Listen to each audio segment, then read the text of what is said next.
As a sailor, you probably are using one of the various apps that are available for navigation and planning your journeys.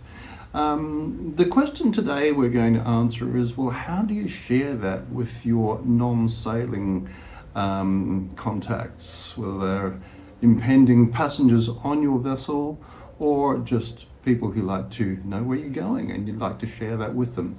Okay, so what we're going to look at today is how we do that. I'm using Navionics, but basically you can do this with any of those apps that allow you to export to a GPX file. What is a GPX file? We'll have a look at that in the next part of the video. Hang in as we go into the app. Okay, here we are inside Navionics. I'm going to focus on Sydney Harbour, Australia for my demonstration of this process. I'm going to use automatic routing, starting from inside Sydney Harbour, just choosing a random location. And what I'm going to do is set a journey to the Hawkesbury River, Refuge Bay to be exact, but we're going to make a stop at Balmoral on the way out of Sydney Harbour, perhaps to pick up our passengers, perhaps to have lunch, breakfast, whatever it is before we go. Okay, and here's a nice little spot, Refuge Bay, just off the Hawkesbury River in the National Park. Okay, so Navionics, as it will, when you do automatic routing, will set the best route that you can sail on. As a skipper, of course, you will check that route and make any changes necessary, because safety is not guaranteed. Okay, I'm now renaming it, so I can actually choose it from a lineup in my other saved journeys.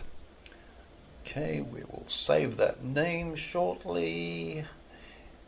Boom, there it is. Okay, so we'll go back now into our route archive.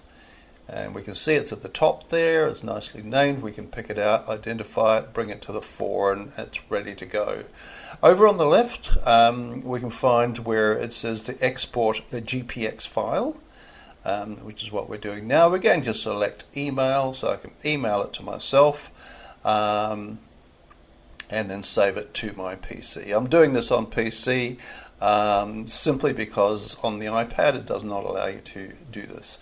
Okay, this is the GPX file. So it's coding basically, which gives waypoints, obviously longitude, latitude.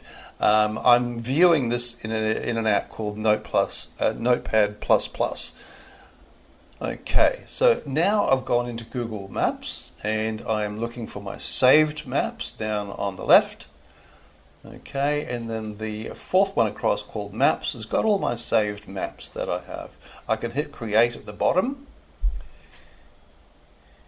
and it allows me to name the layers. So I might have a layer that I'll save for all my sailing routes or whatever it might be. So I'll give that layer a name called Sailing. Give it a little description there, various routes or whatever it is you choose to put in there, or nothing. And save. Okay, now you can actually name this layer, because you can save it as a different layer basically, so that all the sailing maps don't come up all over the top of each other. You can keep them separated. Okay, we'll give that a name and we'll save. Various configurations we can do here basically with that once we've loaded them, but we now hit browse. You can't see it because it's a different layer, but I'm now basically downloading that GPX file from my download folder, and immediately it comes up as a representation of exactly what we saw in Navionics. And I can now do various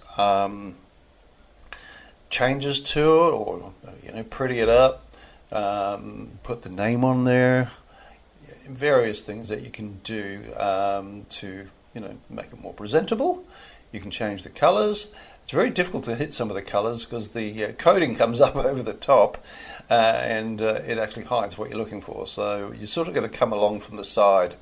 I found, click it, change it to red. That's just my preference. Makes it stand out above everything else. And essentially now is you can share that basically through a URL you can send to people. You can make it public as you can with all your Google Maps.